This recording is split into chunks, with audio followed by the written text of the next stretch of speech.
What you're about to watch is a special private training session for people who bought a copy of my book, Built to Serve.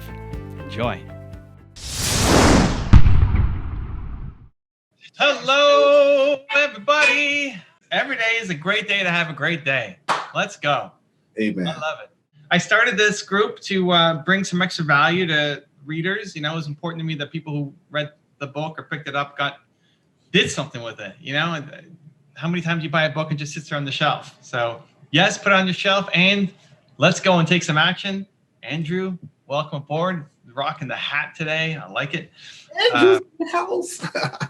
So as always, we take the topic you guys voted on and then throw it over to Q&A. And Oliver asked, how to define your why? And that was what everybody voted up the most. That's one of the main reasons why I wrote the book, guys, because so many people kept coming up to me saying, how do I find my purpose? How do I find my why? What am I supposed to be doing? I don't know. I'm stuck. I'm struggling. And when I was on tour in 2019, when I started writing the book, that was what kept coming up. Even though I wasn't talking about that. I was talking about something else. The theme of the tour was something else. But that was the number one question I kept getting asked. So that's one of the main reasons why I wrote the book. And the why is fairly simple, and I'll do high level. I'm happy to talk about it in more detail with you guys, or if you have other questions. But your why is your purpose, and your purpose comes from your pain. So for the people who've heard me say this message, you know, a million times, it's a good reinforcement. You know, like, why are you doing the thing that you're doing? Well, it's because you're helping the people who currently are who you used to be, right? Like I'm 41 years old. I still make videos for 19-year-old Evan, who owned 30% of a business and was making $300 a month and just was struggling and quit on my business partner. And just there's so many people out there right now who are struggling with the same thing. And we are built to serve, and we love helping people. And you know how good it feels to lend a hand to somebody, but the people who you love helping the most are the people who are currently struggling with what you struggled through. That's your why, and that will never get old. And I think a lot of us feel like it's hard to do when we feel like we're not done, right? Like you still have places to grow, you still have things to learn. You're nowhere close to being, you know, who you want to be. And you look at people who are ahead of you and think, wow, look at all they've done. I'm not good enough. Who am I to be this person sharing a message? And that imposter syndrome kicks in. But like I always say, you can't help the person who you used to be, the person you were 5 years ago or 10 years ago. You can help them. You have a message that can help them, that can serve them. And there's so many people out there that need your help, that need your voice. You don't have to be Tony Robbins or Oprah. You know, you could probably help those people in the way that Tony Robbins and Oprah can't, because you've been through things that they haven't been through. And I don't know how many times I've answered that question, and I've answered it multiple times per week on my IG stories, and so many times every day in the comments. And it's still a great reminder just for myself that every time I can tap into thinking about 19-year-old Evan, it just makes the content better. It makes the message better. It makes my videos better. It makes my writing better. I was just writing emails today. We're creating a new campaign for movement makers. And, I went through 40 something pages of emails today that we're planning on sending out to different groups. And still, like, when I'm at my best, it's still remembering 19-year-old Evan, as opposed to just being here in my office another day.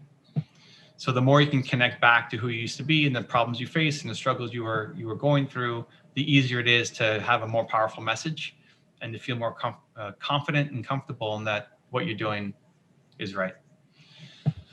So that's my little quick riff on why, and maybe told it in a slightly different way, because I know you guys are a little more hardcore and are used to hearing me.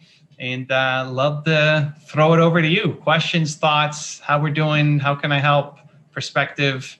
You can just raise your hand like this, or you can use a little hand raising thing in the chat box, and we'll get to as many as we can. I saw Year's hand go up first. It is dark there, man. It is dark. Thank you for joining us. What do you got? Hey, hello everyone. Hey Evan. Yeah, I'm just cancelled. I went out for like half an hour to join. So I have a question about belief. Mhm. You always talk about believe, and I'm currently trying to help a person that is going through like serious depression. She wants to allow people, and I'm trying to all the regular stuff, nutrition, exercise, different health stuff. I'm not able to get her to believe in herself in a way that Steven talks about sometimes. Doing things that we shouldn't do. So how do you get someone to believe in themselves? Because I know you do that. That's like your core, your message. But when they're not seeing themselves worth of anything. Yeah, it's a great question. I think it's something that everybody can relate to, because as we all grow and learn and get better and improve and read, we naturally just want to help the people around us, right? You want to share it with people, and then we're frustrated when they don't pick it up. A couple things come to mind. First off, a lot of times them just talking to you is already a big step. Like, don't judge the size of their step. You're capable of taking bigger steps now because of how much you've learned and grown. And we often get frustrated by the size of somebody's steps. Why are we still here? But what you're not recognizing is that they've taken a little tiny step. Yeah. And that little tiny step is actually huge for them. It's just tiny in your world. So even them just opening up and sharing that they don't believe in themselves with you is probably a huge step. Even some of the conversations that they've had with you about their journey in their life, maybe they've never shared it with other people ever in their life, but they've shared it with you. And I'm talking about your friends specifically, but also in general, everybody, when we try to help the people around us. Just their willingness to share is already a huge step that we just discount. We say, okay, yeah, and let's go and do this next. But that's a giant jump that they can't even see that as possible. And so we think that they're not making any progress, but really in their world, they actually have. And so it's just that compassion and understanding for where they're at. Some people you need to crawl with, some people you can hold their hand and cross the street, and some people are ready to take big leaps and jumps. Like what I did to Pablo at the beginning of this session, where I was kind of hard on him, like, Pablo, like, you better go watch the thing, because we made that for you, man. It's because he's already an achiever and he can handle a bit of a push. If that was somebody who I didn't know, I would never go that hard on them, because that could shut them down. They could see that as judgment. Your love can often be seen as judgment. You wanting them to grow so much could then them feel like that's not possible, and now they don't feel connected to you anymore, because every conversation is just a push to do better and they feel not good enough.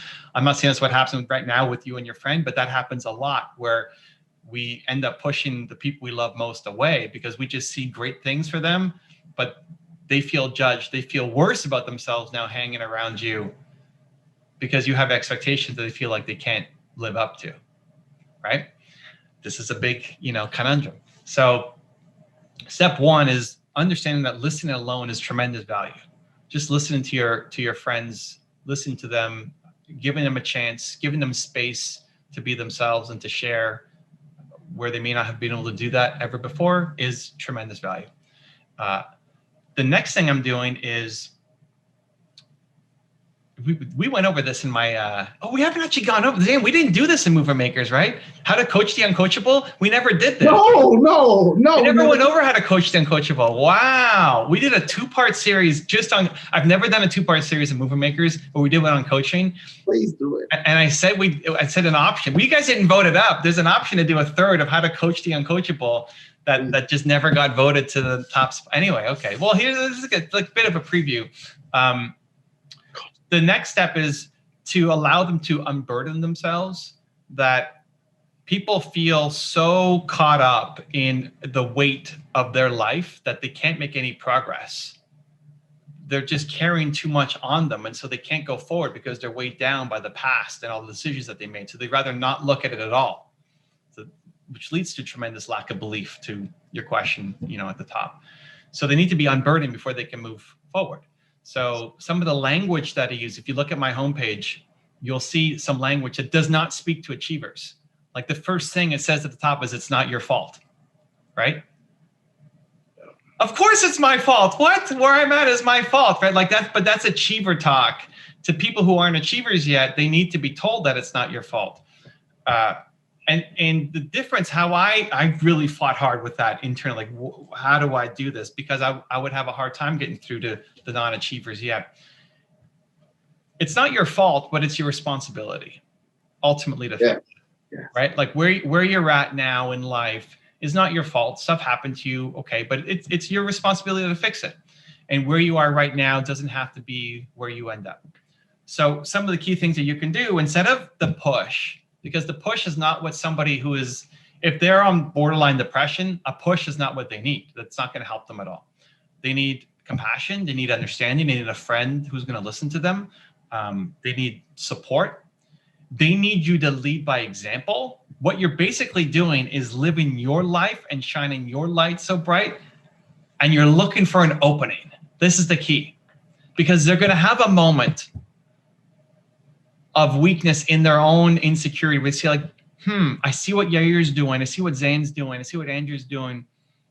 I see what you're doing. Like, how do I get that? You need them to come to you. You need to live your life, not judge them for their life. You can't, and I know you're not judging them, you're loving them, but it's interpreted as judgment. Not judge them, not give them advice. You need them to come to you and say, how do I do this? And it will happen.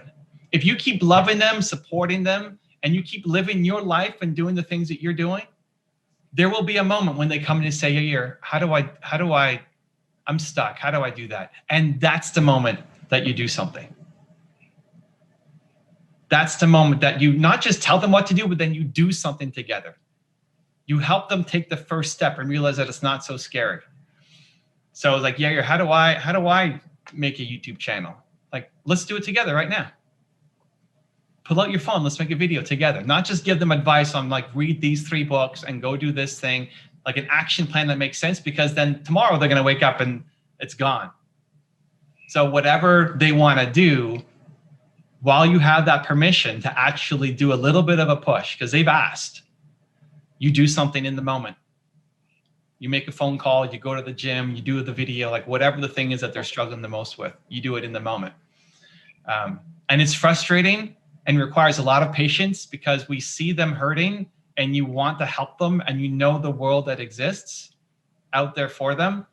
But it's a slow, long, patient game. Just like you used to be, right? Like all of us, we weren't as growth-minded as we are today.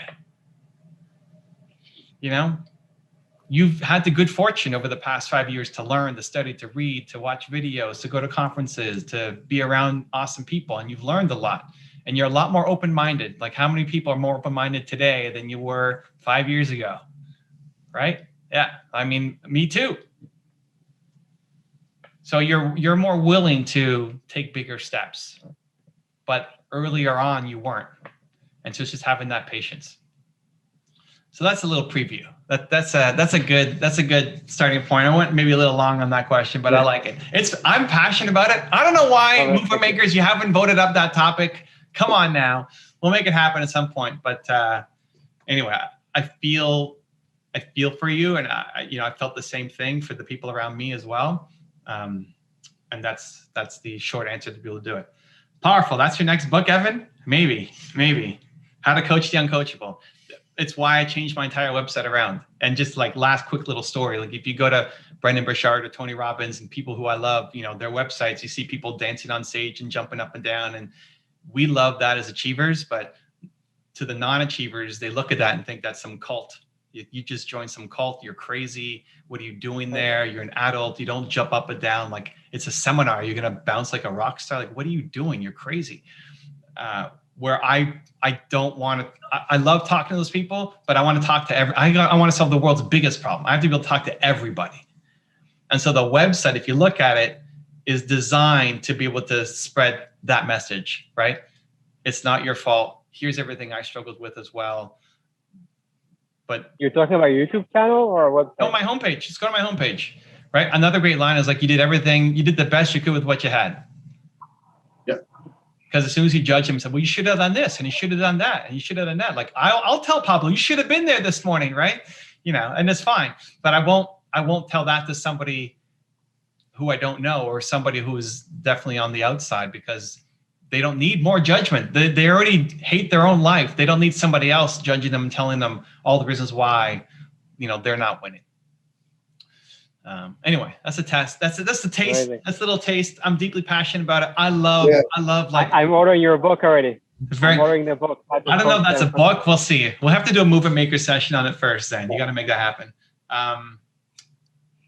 But I'm deeply passionate about it, and I love taking on somebody's worst. Like, bring me your worst. Bring me the worst non-believer in your life, and let's go. Like, those are my favorites. We'll get them moving.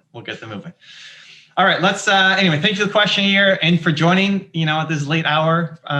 Let's move on. Belinda has her hand up. What's up? Yes, I have a question about outsourcing your video editing.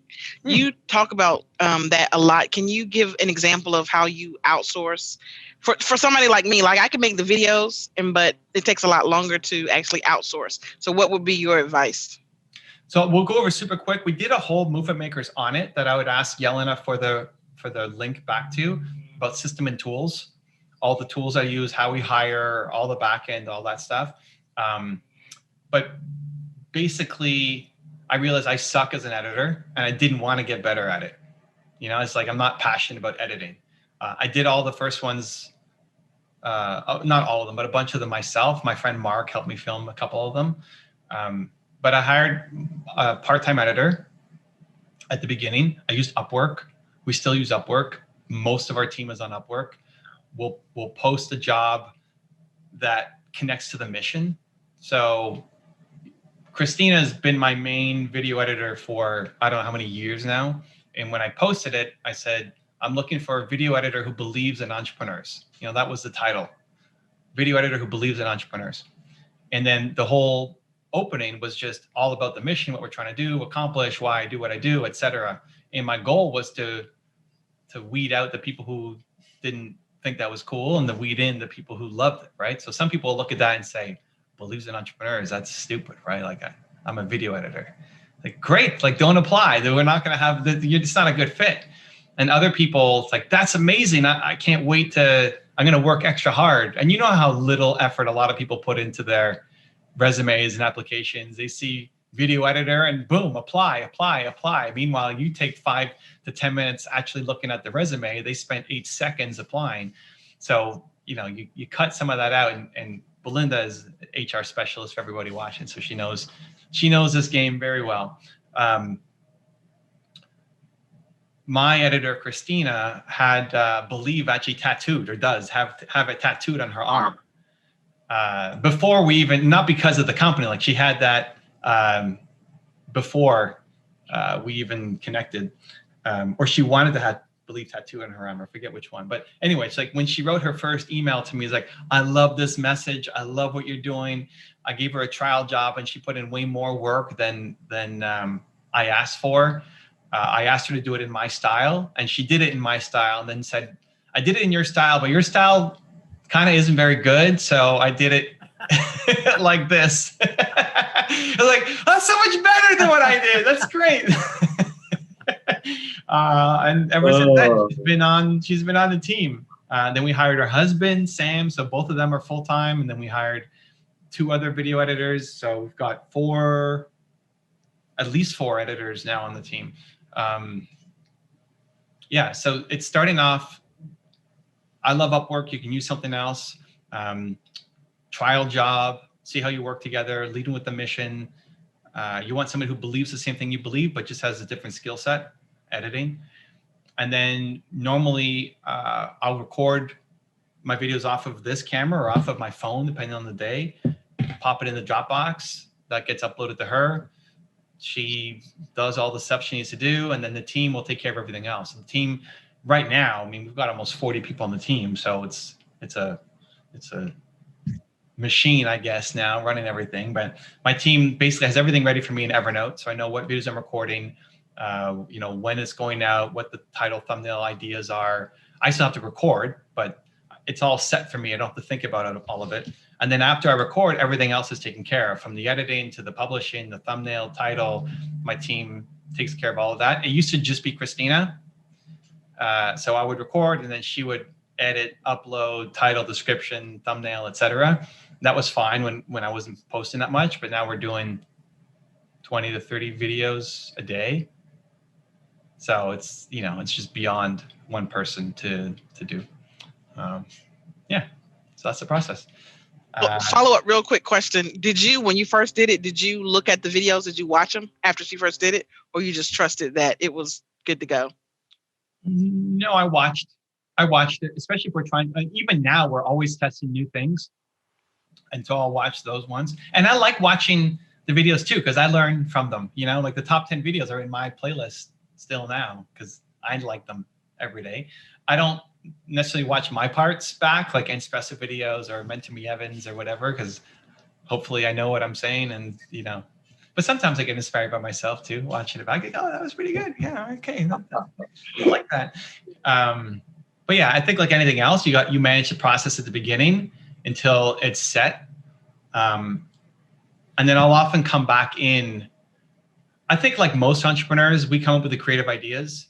So it works for a little while and then they just run with the same thing. But then I'll come in with the new, like, okay, let's try this time and let's try that. And here's a new idea I have. And they may not hear from me with new ideas for 3 months. And then I go on some crazy spur, like, this is what we need to do now. And then we go and test it out. So yeah, at the beginning, I looked at everything. And now, much less so, but I still love a bunch of the content. I still watch a lot of it, but the team, it's not, now it's watching it because I enjoy it, less I'm checking for mistakes. And I think that's also part of just hiring for the right vibe. I hate micromanaging.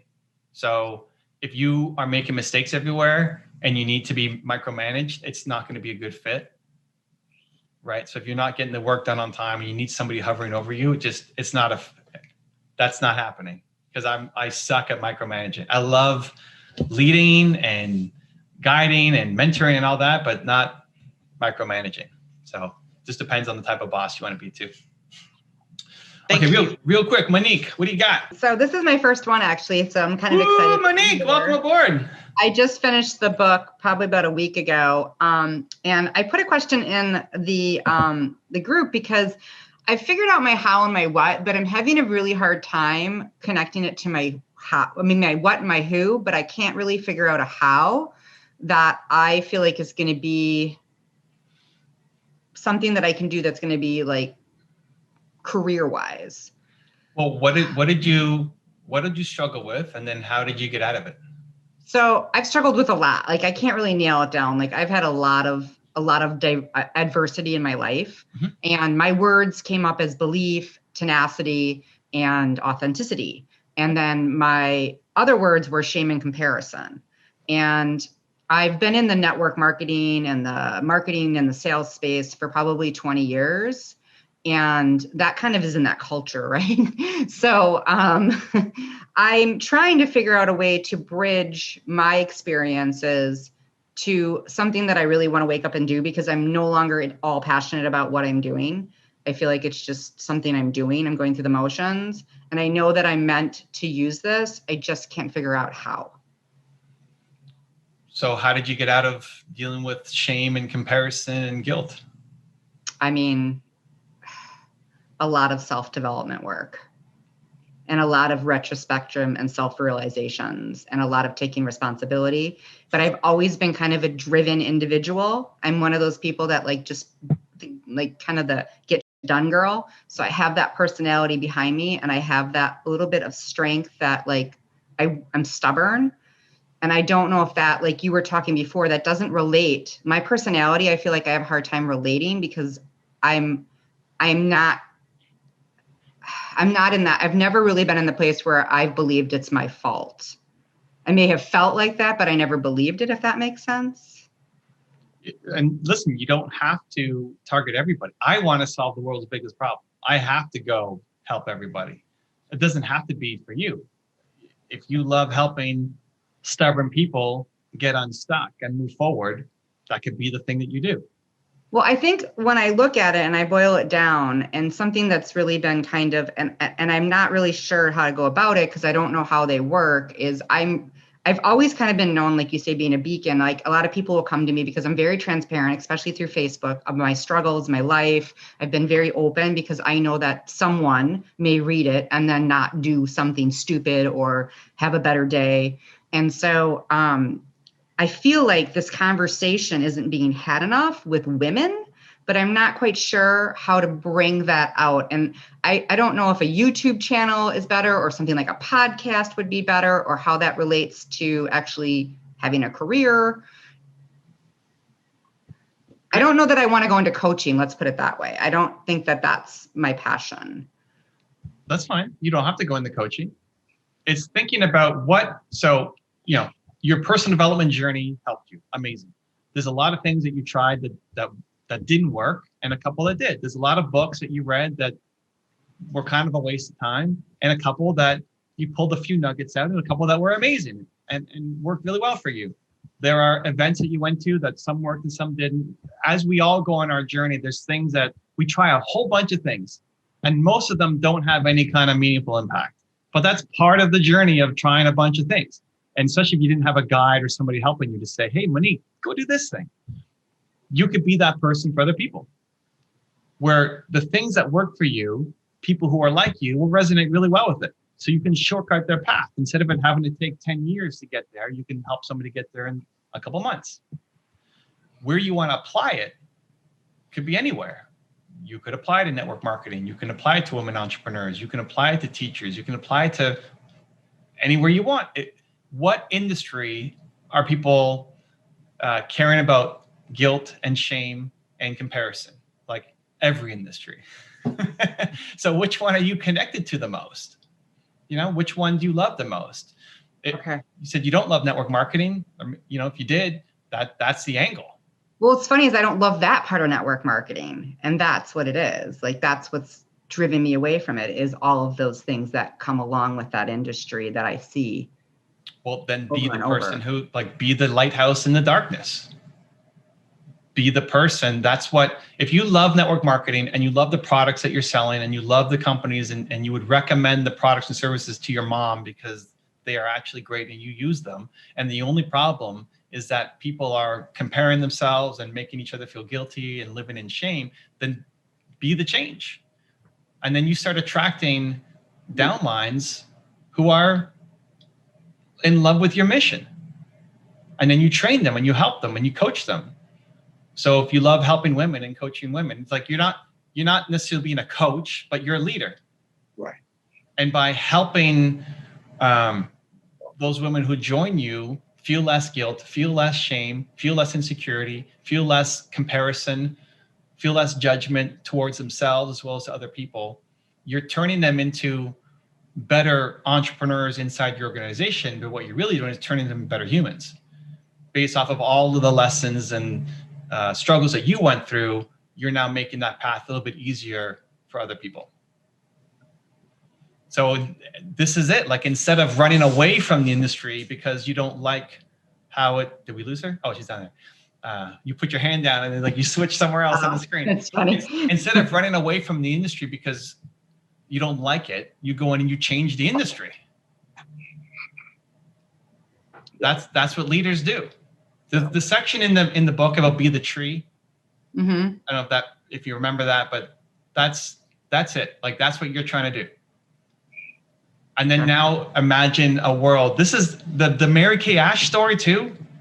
Yep. Yeah. I mean, Mary Kay Ash It was powerful. Looked over, passed over, trained the guy underneath her who then becomes her boss, is being told that you're just thinking like a woman, and never gets promoted. And so she goes and she writes a guide for how women can succeed in corporate America. And instead of just releasing it as a book, she says, I'm just gonna go build that company. I'm gonna create the company that we can all succeed at together, which also happens to be network marketing. So it's a good little fit. So Monique can be the modern day Mary Kay Ash, but that's it. Is like, you see an injustice, and she quit. She left. She was at one business and then left to go to the other business and then left and was done with the industry. not too far off from where you're at. Like, I'm done with the industry because of how bad it is.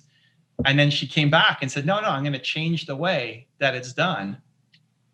And so it doesn't mean you have to go start a whole new company, but if there's a company that you like, or you have a leadership team that you like, and it's just the industry is kind of tainted and you're tired of these people around you, like you then build up a new version of it. And if you said, hey, I want to help ambitious, kick-ass women build their own company underneath and get mentorship and guidance to have more confidence, to stop living in shame, and to go actually build something you can be proud of, join my team. I'll help you. That's a way better pitch and value than here's another network marketing company and the typical training that people get. And then it's on you to actually be the leader, right? To be the mentor. Most network marketing falls apart because the leadership sucks. Your upline sucks. Like if you have a crappy upline, you got no support.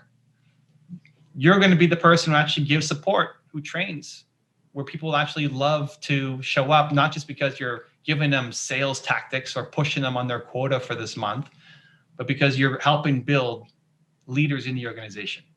And so you're taking all the things that you struggled with and felt yourself, and now just applying it to help these women grow inside a business. It doesn't mean you have to go be a life coach, but you are a life coach, I get it. inside the thing that you love doing. Okay. Cool. That was a fun little session. If you want to get a copy of Built to Serve and join us live for our next training with me to ask your questions, you can go get the book right there next to me, right there. I'll see you there. I'll see you to get the book. It's a good one. Much love.